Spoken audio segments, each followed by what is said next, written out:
whatever. Um, Welcome, and welcome to winter in Arizona. Is anybody complaining about the cold?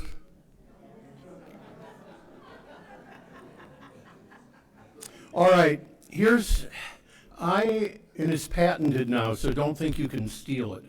I have found a way to collect these overnight temperatures and put them into a storeroom.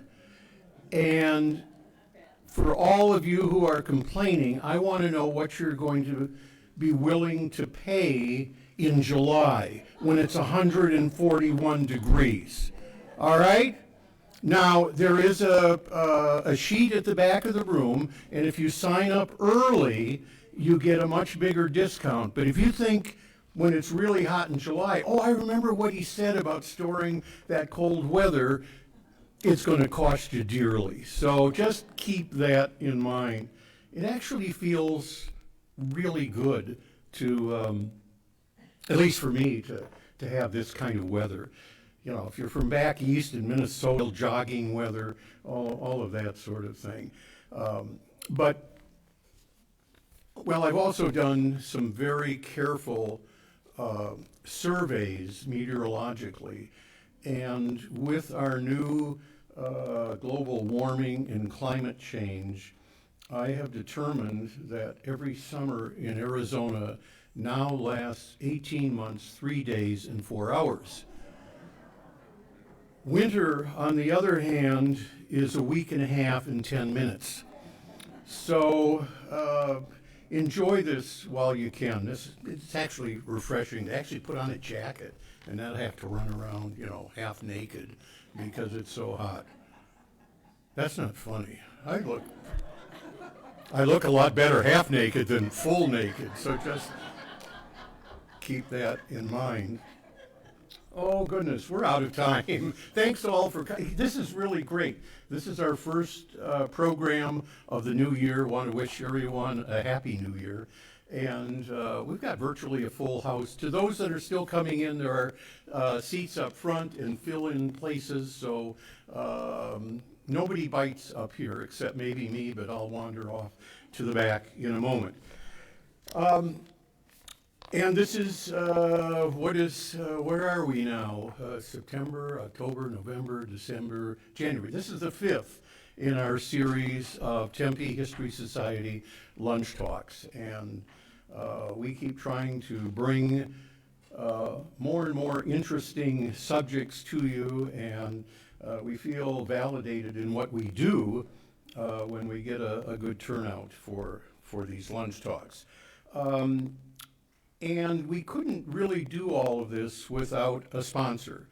And for a number of years now, Friendship Village has been our sponsor. And thank you. Many people come from How many are here from Friendship Village today? Wow, fantastic. So we thank you for coming out and enjoying these lunch talks. But really, with the help of Friendship Village, we're able to bring in, I think, the best speakers and the best subjects we possibly can. And although there's no free ride in the world, this is a pretty good replication of what a free ride would be like. And before we get on to today's subject, I want to introduce to you Mark Young. If you're a regular, you know Mark is the Public Relations Director at Friendship Village, and he always has a few words of incredible wisdom and information to pass on. So that's a bad word. To convey, I don't want to use pass on, just doesn't seem quite right. To convey. So Mark, say hello.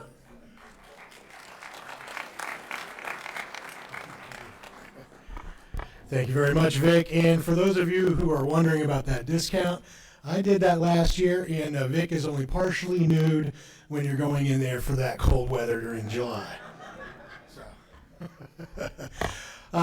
Me personally, I love coming here, and I love listening, and I'm glad I get to do this.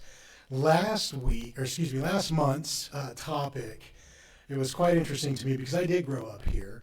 And immediately after, I believe somebody in the audience is part of the same Facebook group I am, which is growing up in the 80s here in Mesa and Tempe. This lecture was on there, and people were discussing it for weeks. So it's very important for people like me who live here to really get a gist of the history that maybe I don't know, and learn some new things. And from Friendship Village standpoint, we love doing this. We love supporting this. We'll continue to support this, and we're happy that we're able to do it. So I'm going to be in the back. If anybody wants some information about Friendship Village, please feel free to approach me. And I will take all the time that you have to tell you about a wonderful place. And Vic, thank you very much again for having us here.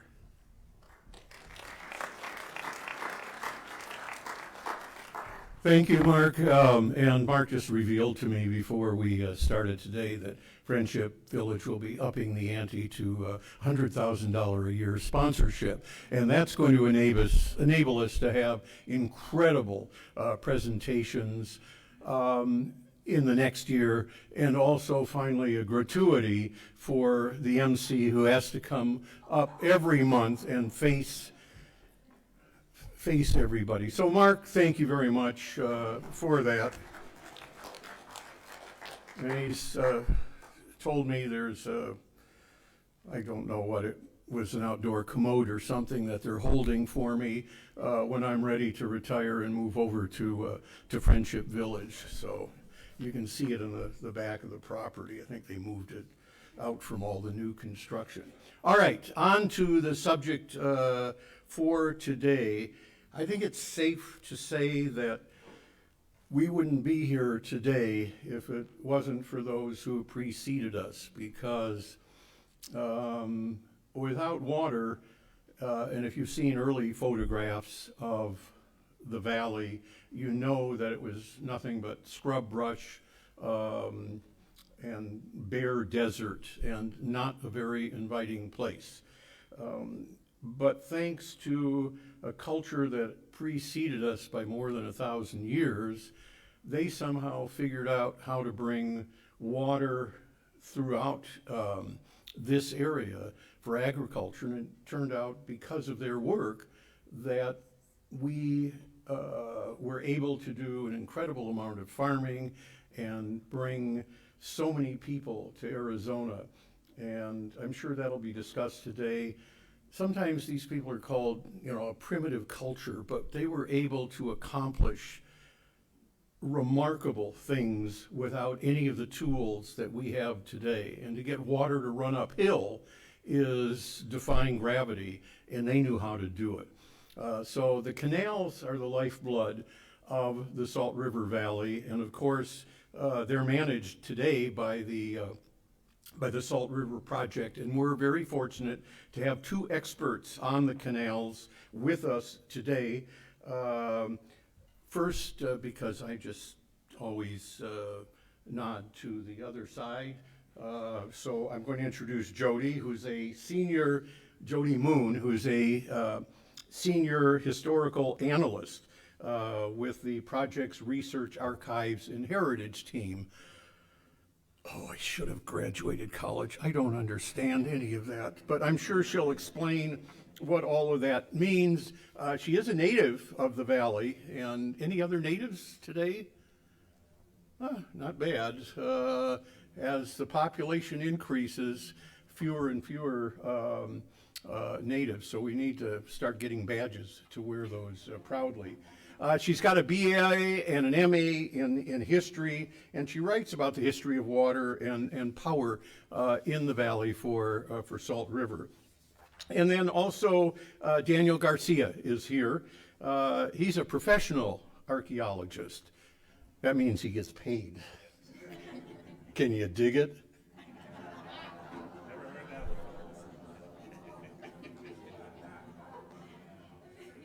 You're a pretty hostile crowd. And you got in for free, How about a little respect, all right? And he's a cultural resources regulatory specialist. What does that mean? It means you got a degree or two and you get a big fancy title, and he'll probably spend maybe a half hour explaining to us lay folks what all of that means. But he's been in this field for more than 2 decades, and he works with federal, state agencies across a variety of jurisdictions in Arizona, and he's a member of the Arizona Archaeological Council. What I'm trying to say is he's got a great pedigree and knows what he's talking about.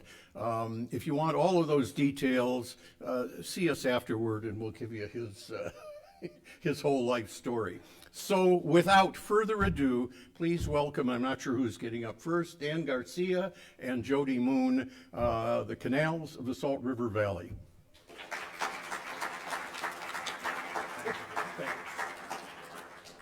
Thanks, Vic. As always, on the ball.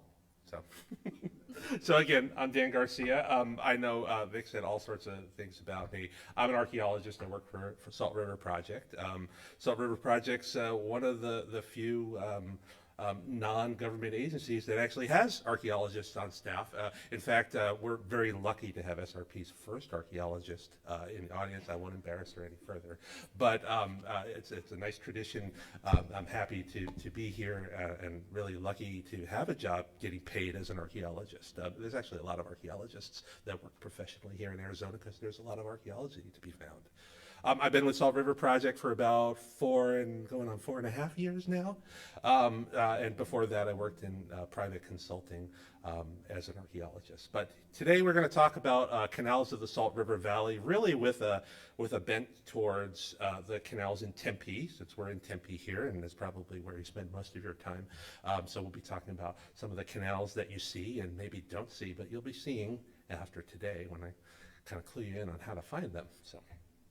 By the way, the picture on the screen there is not one of the canals of the Salt River Valley. They give us this template for our PowerPoint presentations, and it's really hard to change that photo out, but that is Horse Mesa Dam, in case you're interested. That is on the Salt River, quite a few miles east of town. That's one of the several dams on the Salt River that control the water flow of the Salt River that eventually winds its way into your municipal water taps in your home, where you live. Water fountains over here in the museum. Okay, so I'm going to start off the talk again. I'm the archaeologist, so I start back at the beginnings and talk about early canals. And so back before the 1880s, when there was not widespread European and American settlement of this valley, there were canals here from them. Vic alluded to them. I'll tell you a little bit more about them. And I'll show you some pictures too, or some maps, so you can get a sense of what we're really talking about here. But the canals in the valley here were originally constructed, the first of them, right around the turn from BC to AD times. So I was told I couldn't use the number 0 AD, that didn't exist. So it's maybe about 1 AD. And were in use probably until about 1450 AD. And these were built by a group of people who are the ancestors of the modern O'odham people. The Akimel O'odham are the Native Americans that live in the Salt River and Gila River Indian reservations right now. And these are their ancestors. And archaeologists for many years have called them Hohokam. They're called Huugam by their descendants. So we're kind of changing that pronunciation a little bit just to honor that connection. And these are the people who lived here in the Salt River Valley and built the canals. Now, to give you an idea of what these canals look like, this is a map of the valley. It doesn't have a tremendous amount of reference points, but you can see some of the gray lines on there, show you where the Salt River is and where some of the major roads and highways are in town. And this is what we understand today, the sum of the canal systems in the Salt River Valley that were constructed by the Huugam. Now, not all of those were in use at the same time, but that's what we know. And keep in mind that over that millennium I'm talking about, the Huugam built these irrigation canals by hand.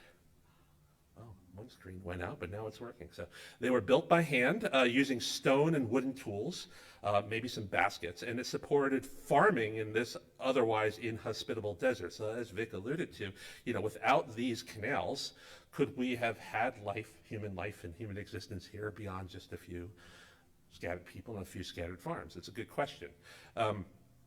This impressive canal system spanned hundreds of miles and supported a thriving indigenous community. And it was the ingenuity of these people, the Hooligan, that laid the groundwork for the SRP canal system, some of which follows the same ancient waterways today. So this map shows you those ancient canals in that light blue color.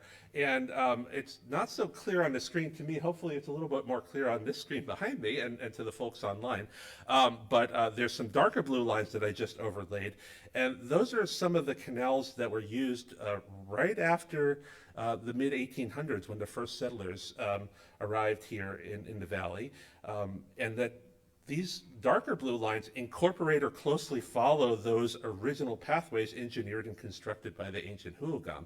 Now, almost all of these darker blue canals you see here remain in use today as either part of the SRP main and lateral canal system, or else still in use as private piped canals in the valley.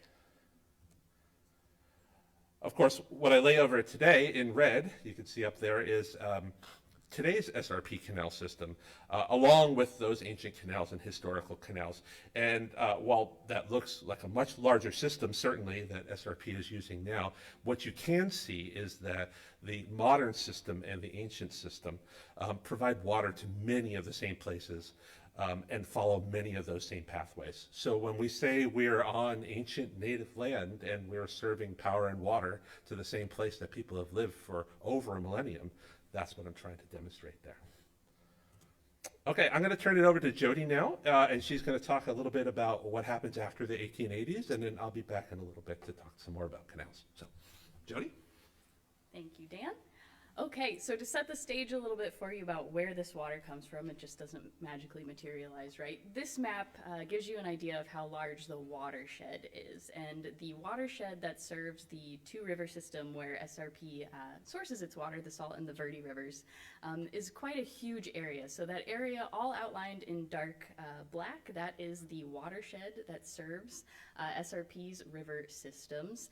And this is the land, the tributaries that have the snowfall on them, and then that snowpack melts in the springtime and creates the runoff that runs down into our river system. So this is really critical land, and as you can see, that's quite a lot of land. It's about 13,000 square miles of watershed lands that feed down into approximately 550 square miles of land down here in the Salt River Valley where SRP's water service territory is. So lots of watershed lands to feed down into where we all live here in the Salt River Valley area. Now, pretty early on, folks who had started to come into the valley in the mid-1800s had started to make the connection between the health of these watershed lands and the health and the flow of the river systems. So they actually went to the federal government in the 1890s and asked the government to help them protect these lands from activities that could harm them and have a detrimental impact on that snowpack and snowmelt in the springtime. And so the federal government started to set aside those lands as forest preserves, and today, if you can see that map clearly enough, there's 5 national forests that make up the lands within this watershed area today. So much of this land is still protected from activities, things like overgrazing and overtimbering that could really be a detriment to that land.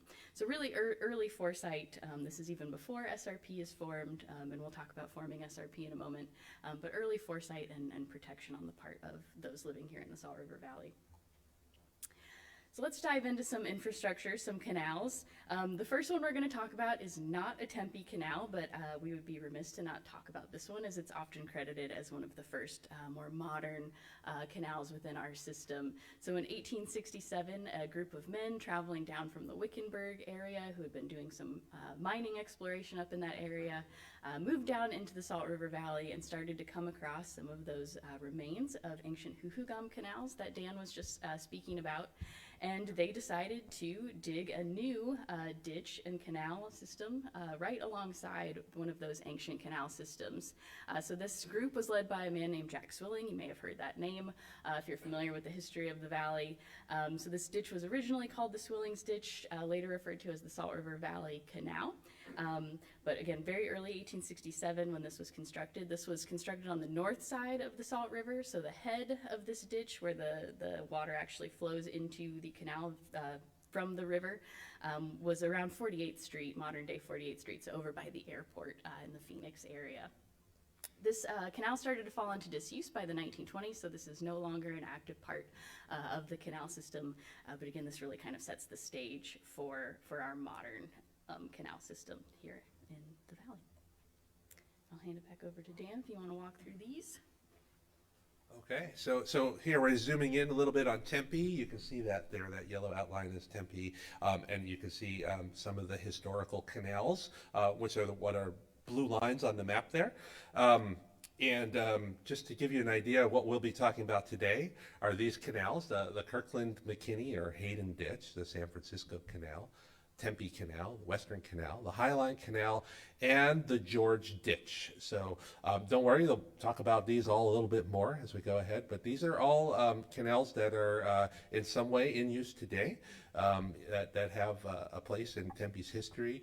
And many of these you can see on your own and go visit. A bunch of these have recreational trails along them that you can walk the canals, and some of these are picked, but their evidence is still out there.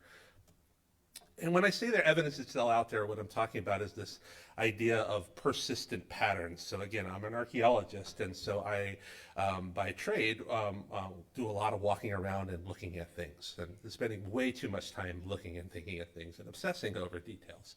And so one of these things that archaeologists do, especially here in urban landscape, is look for these types of patterns that persist through time.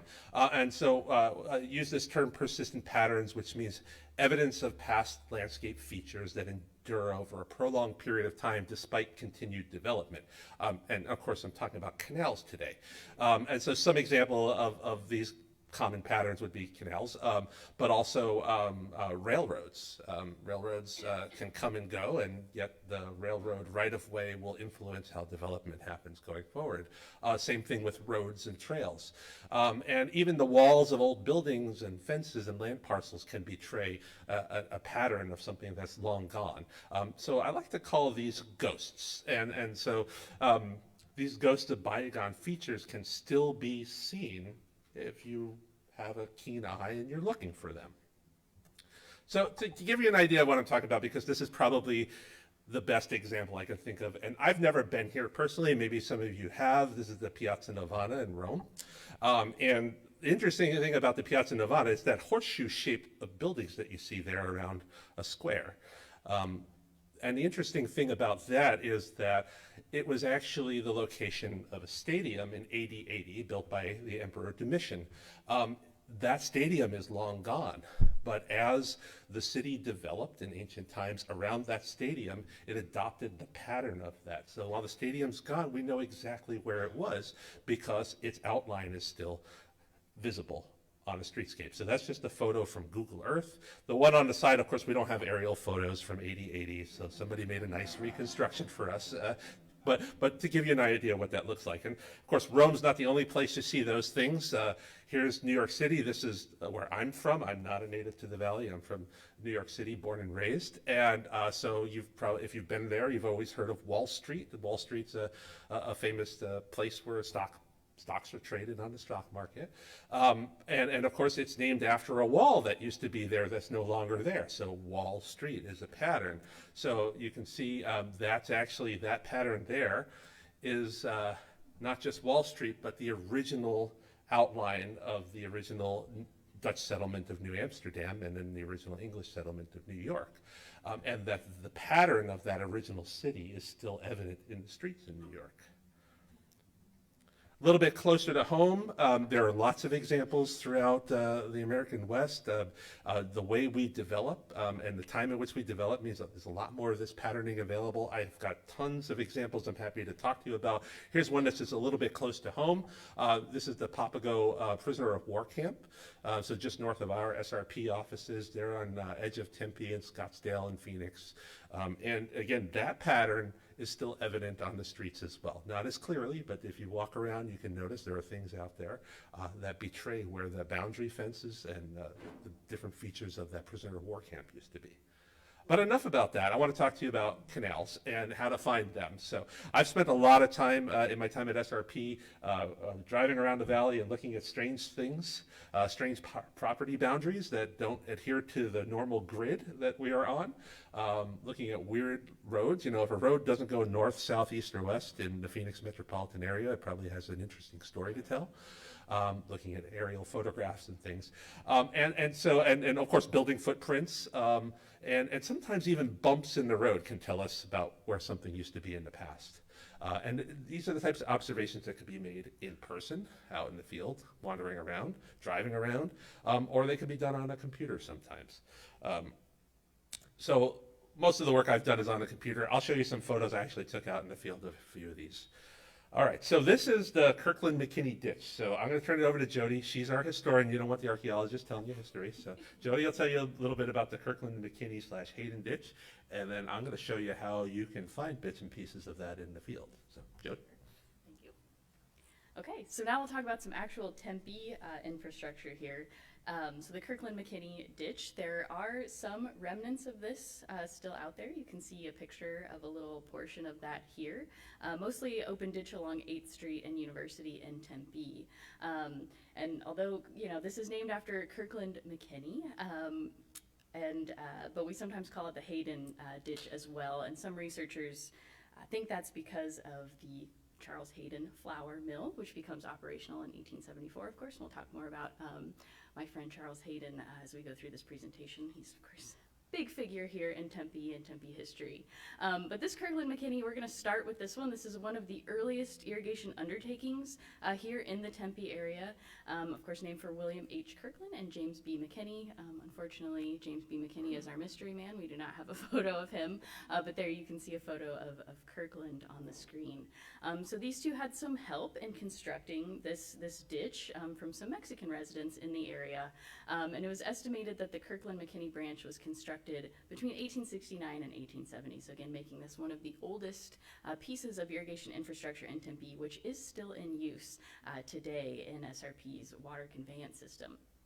So that Hayden branch was developed about a year later to help support water for Charles Hayden's flour mill. For several decades, this water actually helped to fuel the Hayden mill, so it was a hydropowered mill. He was utilizing the power of water to help with his operations there.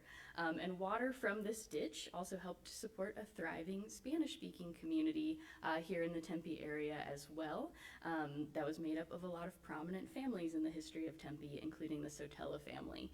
So there is an addition in the Tempe area around Roland University known as the Sotelo Addition, named in honor of this family.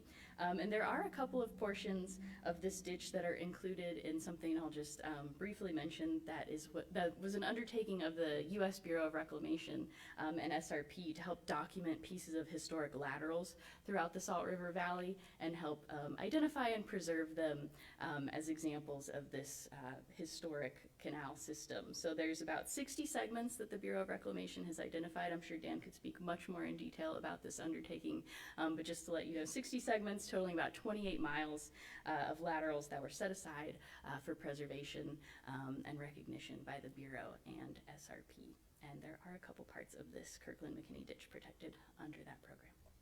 So you want to walk through your pieces of this? The fun part. So, all right. So, how to spot the Kirkland-McKinney and / Hayden ditch? So, on the screen, it's the light blue line that you see kind of going across the map. That's the Kirkland-McKinney ditch. Of course, it originates well off on the left side of the screen there in Mesa, which is where it headed off of the Salt River originally. And then passed through what's now, the northern part of Tempe, through what's now the ASU campus, and then off and ended right at the flour mill there. So where to spot that? So how about right there?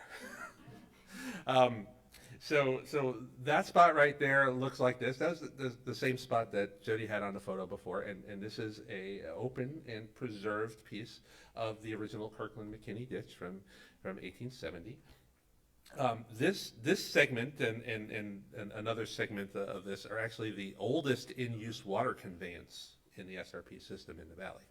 So it's been carrying water from 1869, 1870, and in all likelihood was actually an ancient Hooligan ditch that the settlers of this area simply refurbished or dug out and put back to use. So that's what it looks like out there. Now, if you've seen that before, it's probably because, like me, when you were young, you were stumbling along the side of 8th Street, coming back from the brewery, maybe walking back towards ASU campus, and maybe you tipped and fell in and got a little wet. But this is right by the Four Peaks Brewery, if you know where that is, on 8th Street in Tempe. This is a public park. You can visit it. There's not a lot of on-street parking over there, especially after happy hour. But it is a real neat spot to check out if you want to see one of the valley's original canals. But it's not the only one along the stretch, and it's not the only place where you can spot the canal in this area. So we move just a little bit down the road here.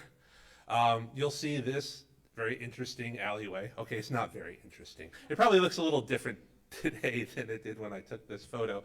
But you'll notice there's an SRP box in the lower right-hand corner of the screen there. That's a control box where we control the flow of water turning out to various customers. And usually when we see one of those, it's indicative that there is a pipe with water underneath. So this is a spot where the canal, which was once an open lateral canal and conveying water, was enclosed in a pipe and put down this right-of-way. But this right-of-way, you'll notice, isn't straight, right? Everything in Arizona is pretty much north, south, east, west, but not this way. And the reason this alley is curved like this is because this is where the canal was. So it's pretty easy to spot it when you drive around. Well, why does that driveway go that way? Well, there was a canal in there once upon a time. Right there. All right, moving ahead a little bit here, we're going to go ahead and look at the corner of University and Rural Drive over there. So that's right at the northeast corner of the ASU campus. There used to be a gas station on that corner. I think there was a hot dog restaurant or something like that once upon a time. Of course, now that land has been brought into Arizona State University and has been developed. In fact, there's a brand new building, the Walton Center for Interplanetary Science, or some combination of those words, is the name of the building. And it's really cool building. I worked a lot on this project in my role here at SRP. Give you an idea of what that looks like.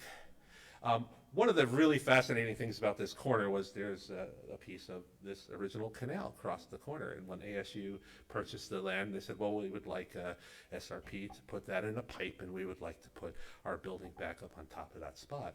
Well, the problem was the canal didn't actually belong to SRP. SRP simply operates and maintains that canal on behalf of the federal government.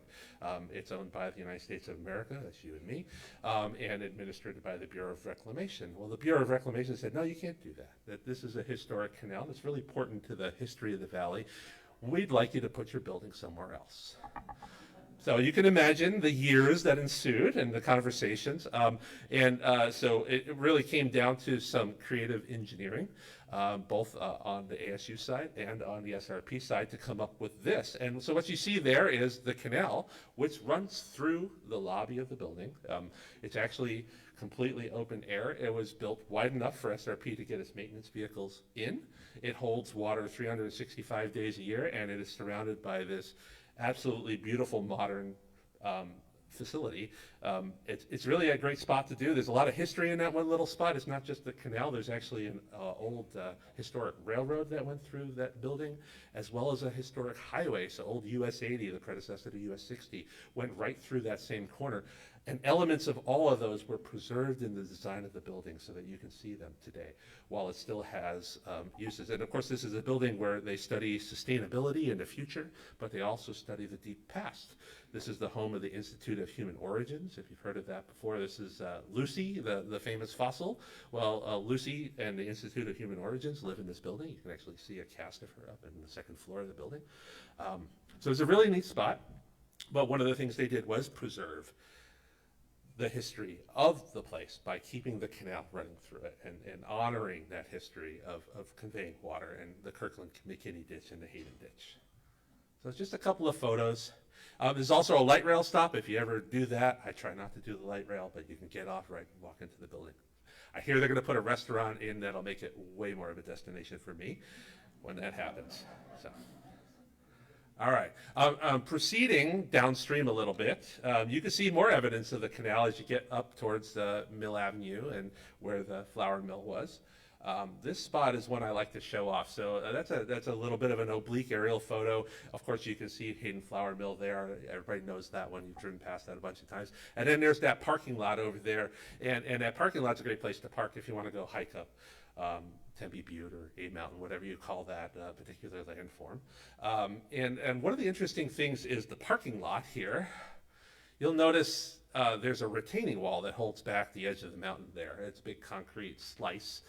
Put those arrows up there to give you an idea of what it was. But it's actually not a retaining wall. It's actually half of the original Hayden Canal that was scooped out to put in the parking lot, and they left the one side of the wall to hold up the mountainside. And so people unknowingly park in that parking lot and don't understand why there's all this concrete junk next to the retaining wall. Well, that concrete junk right there is one of the control gates that controlled the water flowing from the canal and into the flour mill. And it's still there to see, just on the side of the road. There's no sign, there's nothing to tell you it's there, but if you're paying attention to where these things were, and you notice that they're not quite what you'd expect to find in this environment, that's because there was a canal there. Okay, so that's the end of our stop for the Hayden Canal at the flour mill. Of course, that's the point at which our next canal begins. So Jodi's going to come talk to you a little bit about the San Francisco Canal. So, Jodi. Yes, we've made our way to a real canal in the Tempe area. So the San Francisco Canal, another really early piece of infrastructure in this area, constructed between about 1870 and 1871, although it was continuously expanded throughout the 1870s. This canal was actually originally known about town as the Mexican Ditch. It was dug primarily by hand, primarily by Mexican laborers who were living in the area. And then the canal was later named in honor of the Catholic figure, St. Francis, so that's where that San Francisco name comes in. Again, one of the first canals constructed in the Tempe area following the Kirkland-McKinney ditch, and around the same time as the Tempe Canal, and we'll get to the Tempe Canal in just a moment. Its head is on the south side of the river, as with most of the canals we're going to continue to talk about in this presentation, and helped served the settlement of Tempe. It extended into two branches, one to the north and one to the south, and it also helped move water through Tempe and down into what is now South Phoenix to supply a lot of the agricultural activities that were going on in the South Phoenix area. This canal went through a number of ownership changes with some figures who you may be familiar with in the history of the Salt River Valley area. It was first purchased by French immigrant Michael Wormser in 1873. Wormser is the one who helped expand this canal throughout the 1870s. He acquired the land that was being irrigated by the San Francisco Canal, as well as the actual title to the canal itself, and he hired some contractors on to help broaden and deepen and expand this canal to improve its efficiency and to be able to irrigate more acreage with it. So he was able to irrigate about 4,000 acres with this one canal once he was able to make those modifications. Following Wormser's death, Dwight B. Hurd purchased this canal and the land associated with it in 1900, and he utilized it for his famous Bartlett Hurd Land and Cattle Company, which spanned some impressive 7,000 acres of land. He ended up later deeding this canal over to the United States, to the Bureau of Reclamation in 1912, where it then became included into SRP's canal system that we operate today. Use of this canal started to wane around the mid-century as the rest of the canal system sort of started to develop. So this is, again, a historic canal, no longer fully functional and used by itself.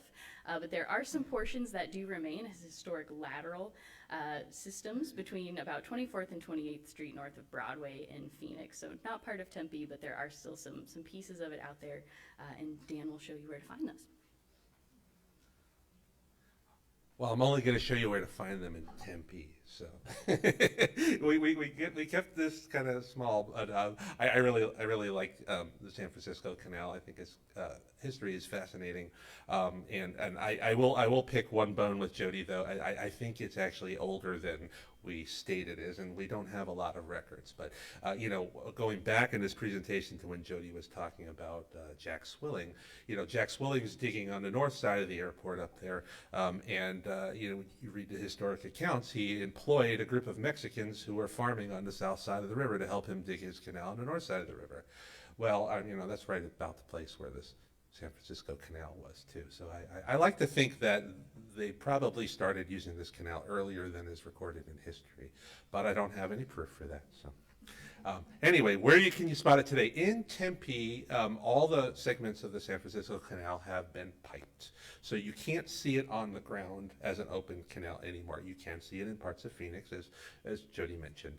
But here in Tempe, not so much. But you can still spot it out there. So first place I'll bring you is right over here. So that squiggly line that goes through the north part of Tempe there is what we call today Rio Salado Drive. I think that used to be 8th Street once upon a time, but long before it was 8th Street or Rio Salado Drive, it was the San Francisco Canal. And so here we are looking obliquely from right about where Ash Avenue turns into Rio Salado Drive at that curve where that railroad bridge was on fire a year or two ago. That very spot there. In fact, we still have a photo of the old bridge there in the picture. But why is Rio Salado Drive curved like that? Well, a part of it is because that's where the terrace of the geological terrace of the river is, but of course that's where you'd have to put a canal in order for it to flow with gravity downhill. So that shape there, where the road is where the canal used to be. There you have it in blue.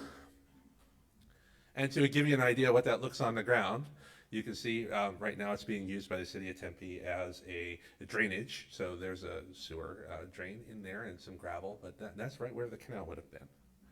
As you go farther west into Tempe towards the Phoenix boundary, there's some other places you can pick it up there. So if you look at that photo, you'll notice a whole bunch of the warehouses. This is kind of an airport commercial and industrial complex. There's a lot of manufacturing and small offices and laboratories in this area.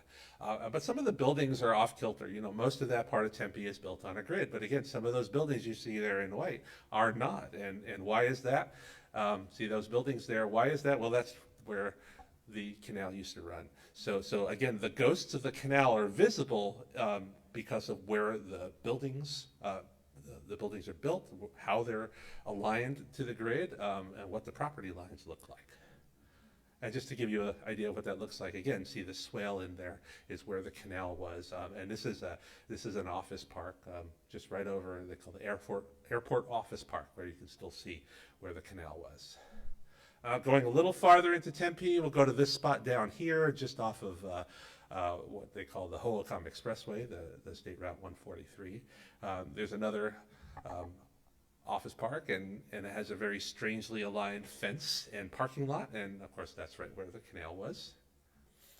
And likewise, just a little bit farther right on the edge of Tempe and Phoenix there, another industrial office park with a very strange arrangement of parking lots and access that don't really make any sense, because of course that's where the two branches of the canal, as Jodi told you, there was a north branch of the San Francisco Canal and a south branch of the San Francisco Canal, and that's where they branched off, right in that parking lot. And you can still see today there's that SRP control box, and you can see where it bifurcates and goes a little bit to the left of the picture and then continues straight in the picture. So again, these canal ghosts of these old canals that have been piped, they're still out there and they can still be seen. So as you're driving around or walking around or doing whatever you do in your normal business, Tempe, and you see those things that are not quite on the grid, they might be a canal. And it might be a little piece of history in that same spot that otherwise is eluding you. Okay. Oh, there we go. I put in a little bit more illustration than I remembered. Okay, that's it for the ghost. I'll get up and talk. I don't know if I talk a little more. Jodi might have it from here on out, but she's going to talk to you about the Tempe Canal and the other canals going forward. So, all right. Okay, we've made it to the namesake canal, the Tempe Canal, which is another very old canal infrastructure here in the Tempe area. This canal was, construction was started in the spring of 1871 on, again, the south side of the river, and its dams and headgates were several miles upstream from Tempe Butte, so right around where we're sitting today. This canal was formed under a cooperative. 6 men who were living, working, conducting business here in the Tempe area came together and formed a cooperative, which later became known as the Tempe Irrigating Canal Company. And each of these 6 men pooled together money. They each put up $200 in order to supply the tools and provisions that would be needed to construct this new canal for the area. There were 9 others who wanted to be involved but didn't have the cash to put up, and they agreed to work for shares in the company. So 100 days of work would give them an equal share to those men who had the $200 to put up, so that provided the labor to construct the Tempe Canal. So it was extended around the south side of Tempe Butte, dropping down through the water wheel by the flour mill owned by Charles Hayden. I promised you he'd pop back up. So he was utilizing water from the Tempe Canal as well. And just to give you kind of an idea of how these canals were operating at this time, this was not an uncommon situation. These private canal companies were formed cooperatively, private capital, private industry coming together, farmers pooling resources to construct and manage these early canal companies, early canal systems before SRP is formed. And we'll talk about SRP's formation in just a moment. But it was often the farmers themselves as well that were making some of the repairs, doing the actual work on these canals that were supporting their farming. So interesting sort of history of the cooperative nature of these water projects at this time in the valley. This is a very historic canal. This is the oldest in-use full canal system in SRP system, so Tempe has that honor of having the oldest in-use canal system here in the valley. Did you want me to walk through these for you? Yeah, that's just a Sure. So here's just kind of to give you some visual of where some of this infrastructure is. You can see Dan's got where some things are piped and some pathways along these canals. Tempe's done a great job of creating pedestrian pathways along some of this infrastructure. So here's a bridge, Tempe Canal Path, where you can actually walk across and continue on the canal here in the Tempe area. This is off of Apache. Okay, and then we'll move on to the Western and Highline canals. So the origin of this canal system is kind of interesting. So I just mentioned the canal cooperatives, private industry coming together to build a lot of the canals. This one's a little different and a little bit unique. The origin of constructing this canal came out of a failed attempt to purchase the Tempe Canal. So the Tempe Canal was one of the last to come into SRP system. It did not join in and get incorporated into the SRP system until 1923. And there had been some failed attempts to purchase it and incorporate it into our system.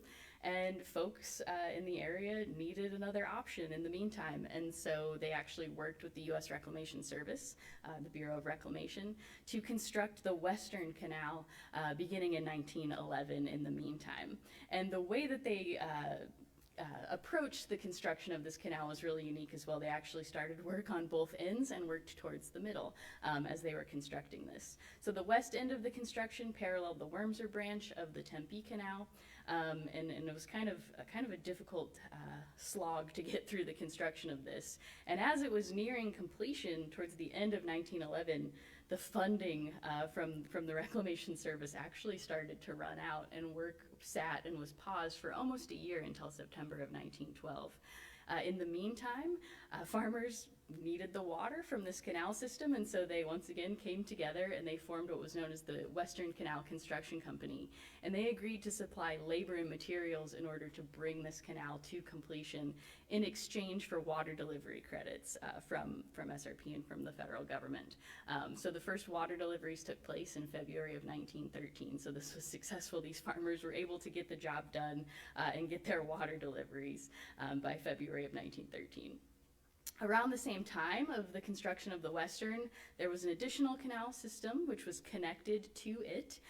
This is known as the Highline Canal, and it was completed by the Highline Construction Company, who built this canal and a pumping plant, which actually took water in from the Western and pumped it 40 feet uphill. in order to deliver it to what was known as the High Line around the South Phoenix area around South Mountain.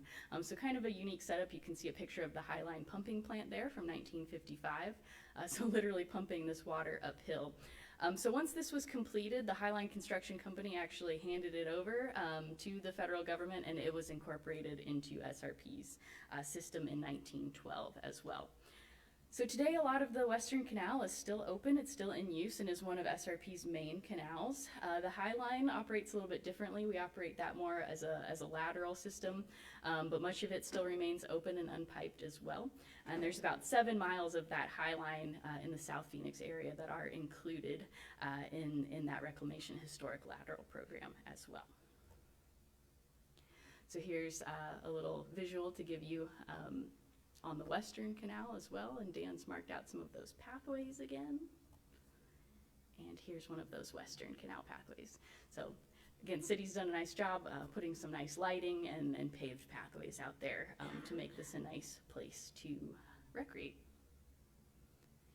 And here's some more examples of pathways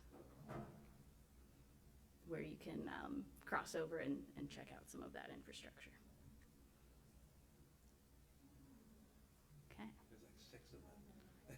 Yeah, Dan's included a lot of images here for you to see some of this pathway along the Western. But again, some beautiful art and other elements incorporated in there as well. And you can see some of the marks on the landscape as well, some of that curvature.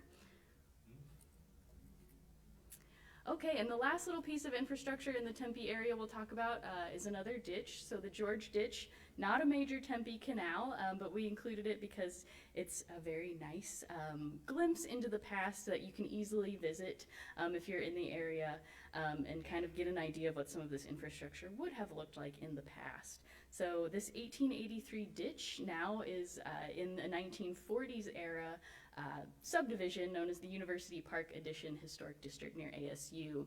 The neighborhood was built on the former E.W. Hudson cotton farm, and the SRP lateral, this ditch here, was actually included in the subdivision design. So instead of kind of piping it and paving over and erasing it from the landscape, the subdivision grew up around it. So this runs east to west through this neighborhood, which is around McAllister and Mill Avenues, and conveys water from the Kirkland-McKinney-Hayden ditch to downstream customers in the western Tempe area. So it was actually named after some Tempe settlers, BJ and Virginia George, who constructed the ditch to irrigate their agricultural lands in the area. The interesting thing about this is it was once lined beautifully with lots and lots of cottonwood trees. Unfortunately, a lot of them were removed in the mid-century era between the 1950s and 1960s.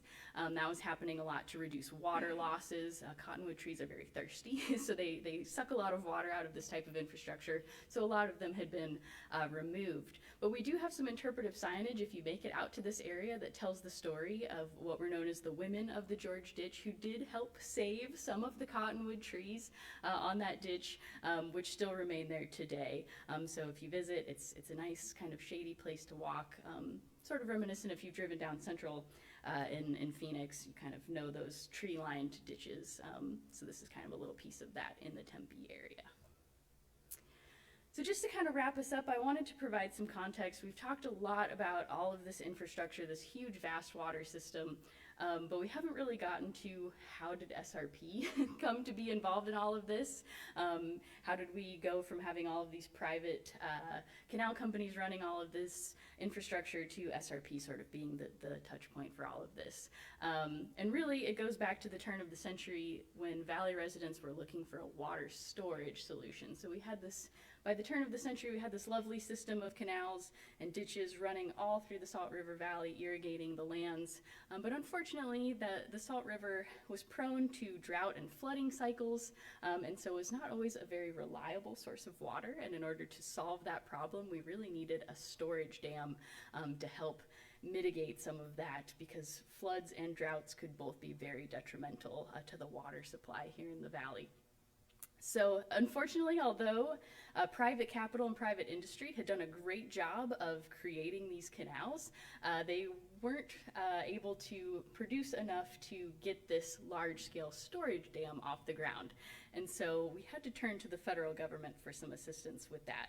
Luckily, around the turn of the century, this idea of reclamation, we've thrown that word out there a lot today, but reclamation is essentially the idea that you can reclaim these arid desert lands like those we live in here in the Salt River Valley through the construction of this type of infrastructure, through canals and storage dams, etc.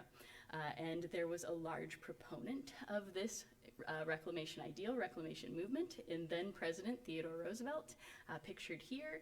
And in 1902, he signed the National Reclamation Act into law, which provided what folks here in the valley needed to build their storage dam, federal funds in the form of loans to construct this infrastructure.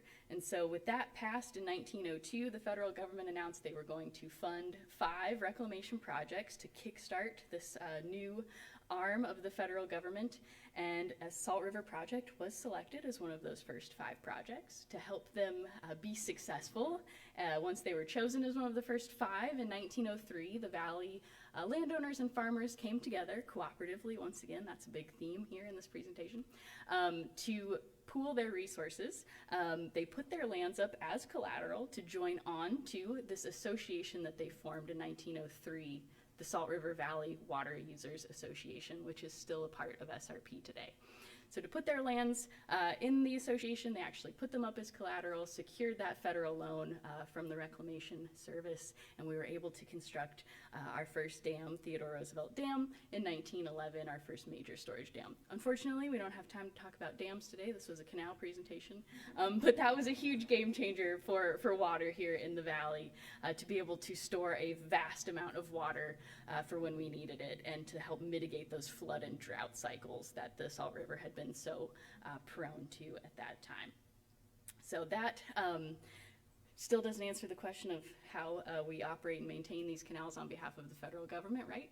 It takes until 1917 for that to happen. So in 1917, the association and the federal government negotiate a contract to turn over the operation and maintenance of the Salt River Project to that association, which had been formed in 1903. So that had been an intention of the Reclamation Act, that these local entities that had formed would take on that role from the federal government. So we were able to do that in 1917.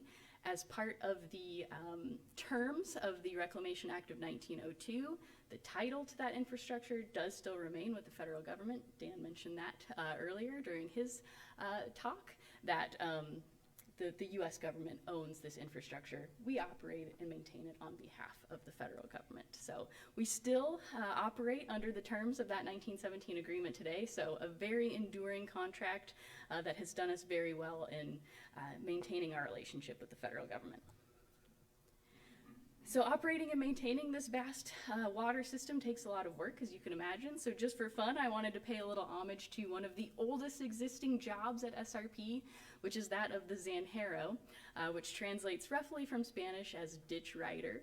And these are employees that go out and operate the head gates and turnout structures, some of those things that Dan had in some of his photos, to help control the flow of water through those canal systems and make sure that the end users get their water.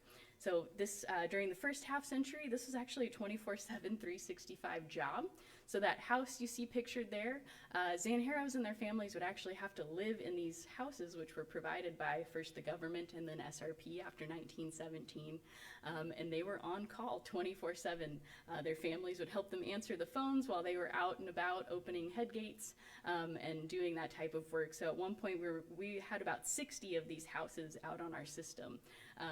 By the mid-century, the way that we were delivering water had changed, and I'll get to that in the next slide. So it was no longer necessary for them to be working on these 24/7 really demanding schedules. So these houses started to not be necessary anymore. Unfortunately, I don't know that any of them are out there anymore.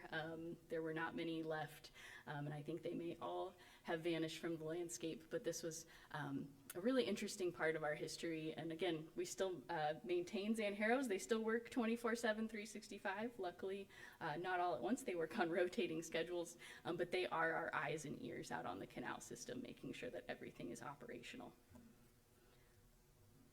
Whoop. Let's see. Whoop. Sorry about that. guess not. Okay. And then just to kind of wrap up, of course, as the valley experienced lots of growth, this is a story that's not gotten old yet, right? We're still growing rapidly all the time, but following the end of the Second World War, really explosive growth was taking place here in the valley, and it changed our landscape from really what had been primarily agricultural to more urban and suburban land use. And so that changed the way that SRP had to approach our water delivery system, and how we approached our customers as it changed from mostly farmers to more residential and commercial customers. So the way that changed some things was that we started to line a lot of our canal system with concrete. We were enabled to do that through a piece of legislation passed in 1949 known as the Rehabilitation and Betterment Act, which provided federal interest-free loans to take on a lot of this work. So we started lining a lot of canals in that mid-century era. Today, 100% of SRP's canal system is lined with concrete, which helps reduce seepage, water losses, helps make maintaining that infrastructure a little bit easier. And we also used that money to start piping a lot of the smaller lateral system, which made it safer. No one's falling in on an escapade back from the bar. If it's piped and underground, it helped us expand roadways by being able to pave over it, and again, improved efficiency and water losses.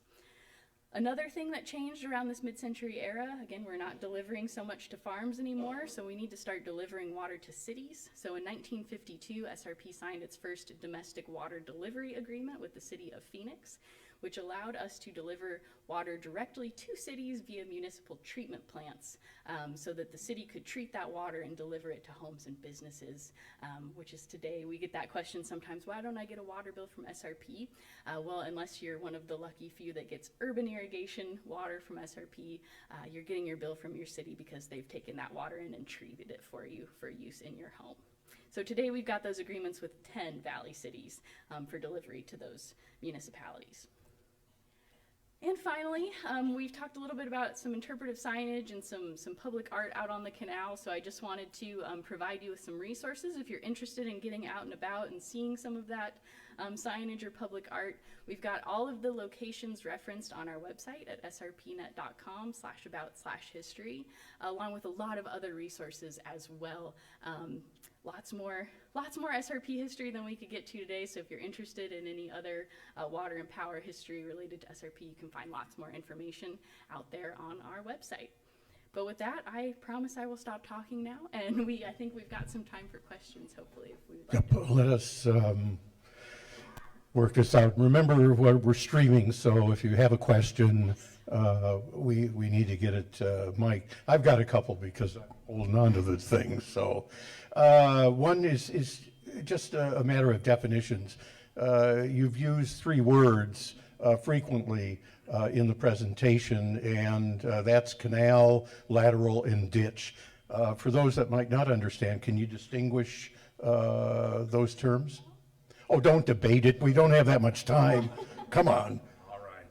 So let me start with the last two. A lateral and ditch, basically synonymous. So the main canals, which are the big ones, the Tempe Canal, the Western Canal, those we refer to as canals. The smaller canals where the water comes off of one of the main canals, we tend to call laterals, or they sometimes get called ditches. There's a lot more nuance. A lot of times we use the word ditch because that was the historic name. Kirkland-McKinney Ditch was what it was called. We think of it as lateral canal. Great. Okay. Also, you know, as you think about this, and you've alluded to it, this is really a hostile environment for any culture to come into. Those that preceded us, the Huhugam, or however you want to, they've gone through a number of names. What do we really know what brought them here in the first place, and what motivated them to make the discovery that you can get water to run uphill and distribute the way they did, with, as you said, only stone and wood tools? Well, that's a very big question, Vic. Why did people come here? You know, one of the things we don't really understand as archaeologists is when people come places or if they come places. So there's evidence of human occupation of the valley that goes back over 10,000 years. So there's, certainly the possibility those people have been here that long. And there's also the possibility that maybe they came from somewhere else. So really don't know how to answer that question. What we do know is that about 200 BC, more and more people start to appear on this landscape here in the valley. So something about the valley is a great place to live and to start farming. Now, as far as how do they figure out how to build canals, back in the old days, a lot of archaeologists said, well, they must have learned that from Mexico. Mexicans must have brought that up, Aztecs or people like that. What we think today is really just something a little more simplistic. If you live near a river that flows with water, you're going to farm there. And it's not going to take you very long before you figure out that if you just dig next to the river, you can start your own river, and of course that's a canal. So I would chalk it up to human intuition, and then realizing that the farther you go, the more you can extend your farmland. So I imagine it's a trial and error process. That said, Vic alluded to water going uphill. Jodi mentioned we built a pumping plant for the Highline Canal to do that. But there is an ancient story about water going uphill that the Hulagan left for us through Autumn storytelling. And it tells a story of some people who lived in Mesa who had trouble figuring out how to get the water where they wanted to go to farm. And they actually had to bring somebody in. There was a woman named Taquadamax who came from somewhere west of here, who came in the middle of the night and showed them how to bring the water uphill. Now, we know they didn't actually bring the water uphill, but if you stand on the north side of the river and look south at Mesa, Mesa's called Mesa because it's up on a mesa. And the canals do go up the side of it, but it's really an optical illusion when you stand on the landscape. The water can't flow uphill. It's just that the landscape is tilted one way and we don't see it as human beings standing there straight. So it has the appearance of going up the hill. So that is the Consolidated Canal is what we call it now. It was previously known as the Mesa Canal. Does have the appearance of going uphill. And so the engineering feat it must have taken to realize the landscape was tilted and that gravity would bring water up that mesa. It was pretty astounding. And I really believe a lot of that was homegrown and trial and error, but we don't really know. Well, and long-winded answer, sorry. No, that's fine. The one thing that I'm not very tolerant of is calling these cultures primitive. What they were able to accomplish, and you don't even have to go back that far. You go back to Roman roads, you go back to Greek culture. They didn't have all of the tools and instruments we have today, but I suspect there isn't going to be a road in this country that's going to last 2,000 years. Certainly not. Any questions? Yes, sir. Let me get back to you. I don't know who's going to answer. With the population increase that we're seeing in the valley, is there a plan for increasing the canal capacity for delivering water? That might be me. I thought that was going to be a Jodi answer because it was like not ancient. But so the canal capacity, no. We're not looking at building or vastly improving the existing canal system. However, there's a nuance to your question, which is how do we ensure we get enough water in the valley to accommodate growth? And so, Jodi had up the map of the water users area as a place where people have the rights to water from the Salt and Verde rivers. What SRP is doing is engaging in long-term studies to look at securing more of that water, particularly on the Verde River. There's an ongoing study to increase the size of one of the dams, a dam known as Bartlett Dam, which is at Bartlett Lake up on the Tonto National Forest, if you're familiar with that. That would allow it to hold more capacity and so therefore be able to deliver more water to the valley. Another thing we're doing is we're trying to modify the operations of how we operate Roosevelt Dam up on the Tonto, up on the Salt River near in the Tonto National Forest. And by allowing it to hold water for longer, we have rules about how long we can hold water over a certain elevation in that dam, basically to protect the valley from floods. And so we're looking to modify how we operate that to be able to hold more water that might occur in the winter until the summer starts, and slowly release it to make up for a little bit of the loss of water from the Colorado River that came through the Central Arizona project. So I hope that addresses the question. Yes, sir. I've wondered, I'm not a native Arizonan, she is.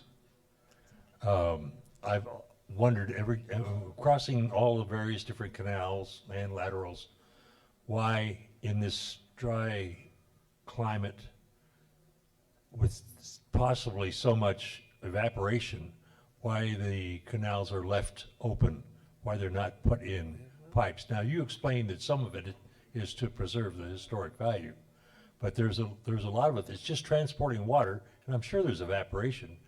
And there's also cleaning the canals and the possibility of people falling in them, and they're swifter than they appear, and safety and all that. I just wonder why they're not more of them in pipes. Yeah, so you actually answered part of that question yourself. The water does move more quickly than it appears on the surface, which does make it more dangerous. But that actually helps to reduce some of that evaporative effect. And the other part of that is also what you mentioned is maintenance. So it would be more cumbersome for our crews to go out there and keep eyes on the canal and do their maintenance. We do annual dry ups of parts of the canals. If you've lived here for a while, you've probably seen when parts of the canals are dry. We do that so that we can scrape all of the debris and growth that ends up in there. And it would just make it more difficult for our crews. Unless it was piped, correct. So that's kind of the two-sided answer of that. You got more?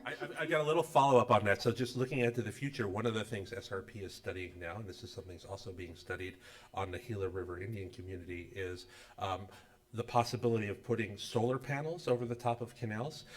So that's real estate that basically is unused. And so the study that's going on right now is measuring whether putting solar panels over the top of canals can reduce the amount of evaporation. Of course, putting solar panels over canals also complicates the operations and maintenance of those canals.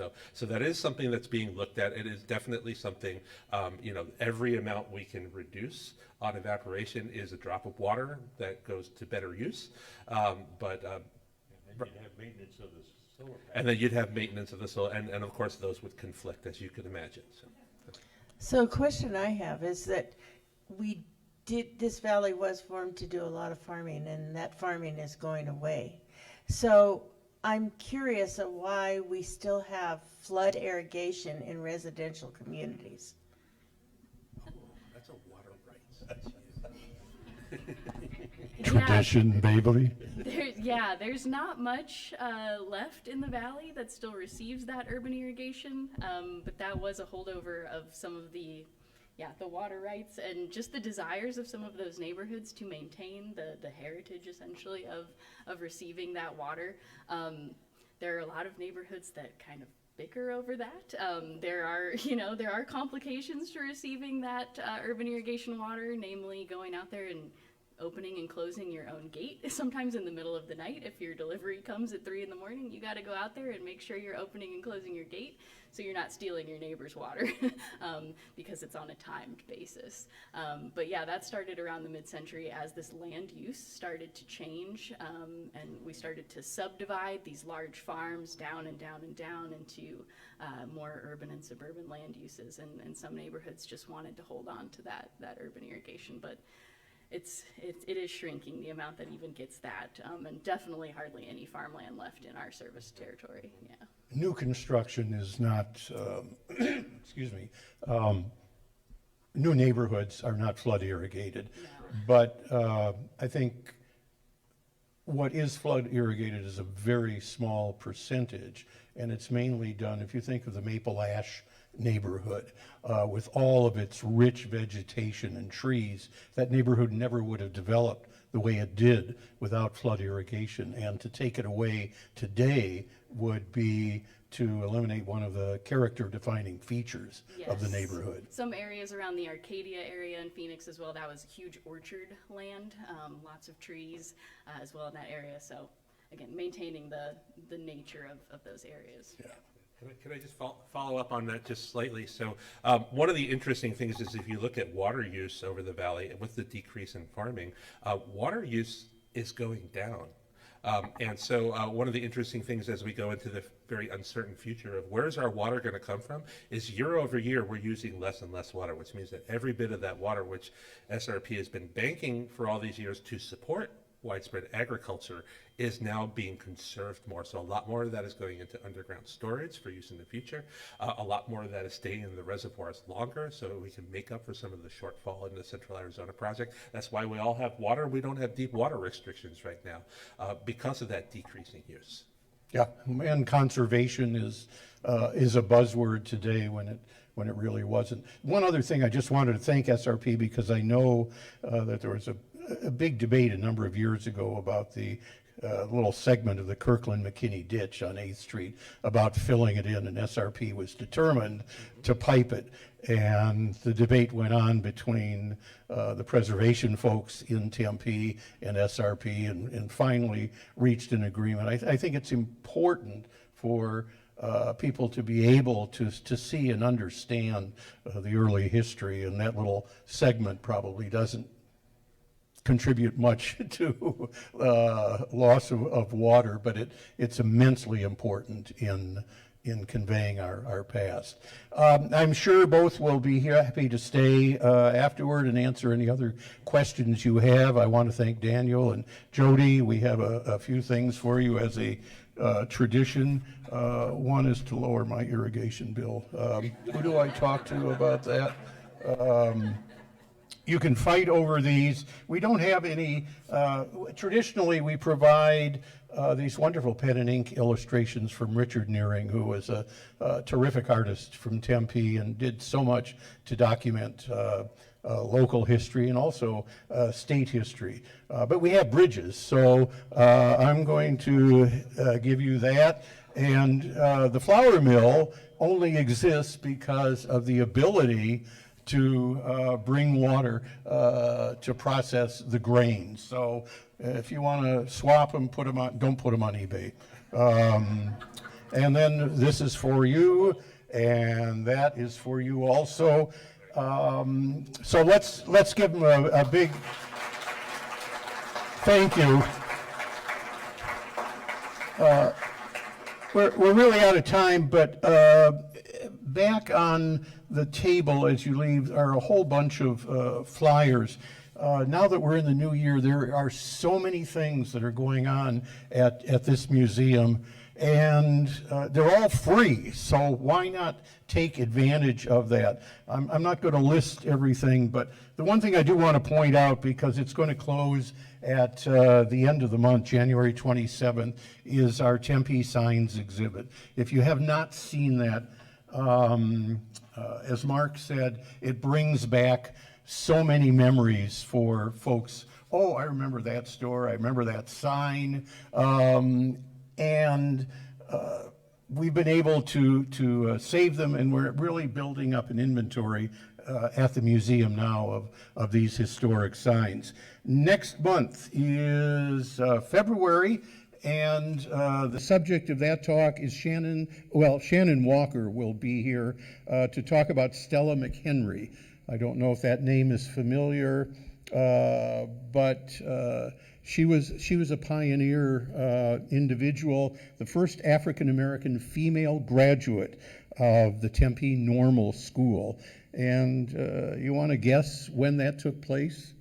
The school was formed in 1885, and do you know when she graduated? 1925, 40 years after the school was started, and she was the first African American to graduate. So we'll have that discussion next month. I want to thank everybody here for coming out.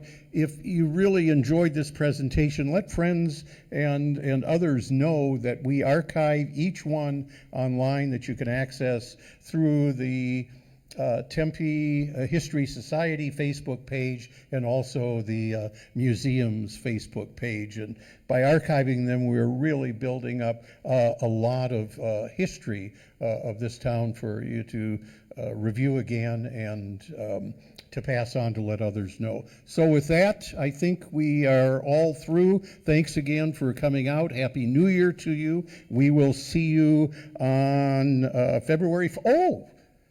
Valentine's Day. So maybe we'll have something special. I don't know. Thank you all.